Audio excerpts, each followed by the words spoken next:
82% बाथ' 18%ल'सो आंहा मावनांगौआ। दा खोथाया बेसो जेखिजायानो जाया जेसेबां पारसेन्ट दं मावनांगौ जिखिनि बाखि दं बेखौ आङो सरकारजों रायज्लायनानै सुफुंनो थाखाय आं नाजागोन। BKWACD मानगोनां चिफ मिनिस्टार बसुमतारी लोगोसे दङ माने आं मा बुंनो जायखिजाया ओरैनोथ' मोनसे समाव आं खोनादोंमोन बिटिआर माने बे पिस एग्रिमेन्टनि जिथु दफाफोर बियो 82%आनो जाफुंबाय होनलाबायनाय खोनादोंमोन आं। बेसेबां नंगौ नङा जेब्ला आखाइ होगोन अब्लासो बुजिगोन आं। 82% बाथ' 18%ल'सो आंहा मावनांगौआ।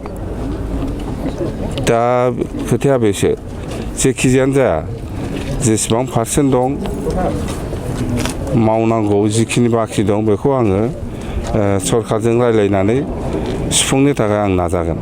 खिन्थु आं खोनानाया बिथांमोननि मानसिफ्रा जेनेबा सोरबा NDFBनिबो सोरबा UPPLनिबो सोरबा एबसुनिबो लिडारफोरखौ आं बुंलाबायनायखौ खोनादों। बेसेबां नंगौ नङा खिन्थु 82%आनो जाफुंजोबखाबाय होनना बुंदों।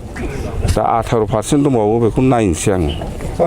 बारग' NDFBनि सायाव मा बुंगोन सार? बेखौनोथ' होनदां बारग' NDFB माने NDFBफोरनि माखासे केस आरो रिहेबिलिटेसन आरो जेलनिफ्राय सख'नांगौ बेनि सायाव जों जिहेतु सरकार बानायदों सरकारा दायथ' दं जों सेस्था खालामगोन जों रायज्लायगोन। दाथ' सिगनेटरि हिसाबै जेनेबा जोंना MP इउजि गोरा बिथाङा दंफैयो इउजि ब्रह्म बिथाङा दंफैयो लरेन्स इस्लारि दंफैयो रेनगोरा बिथां MPआबो दंफैयो आरोबाव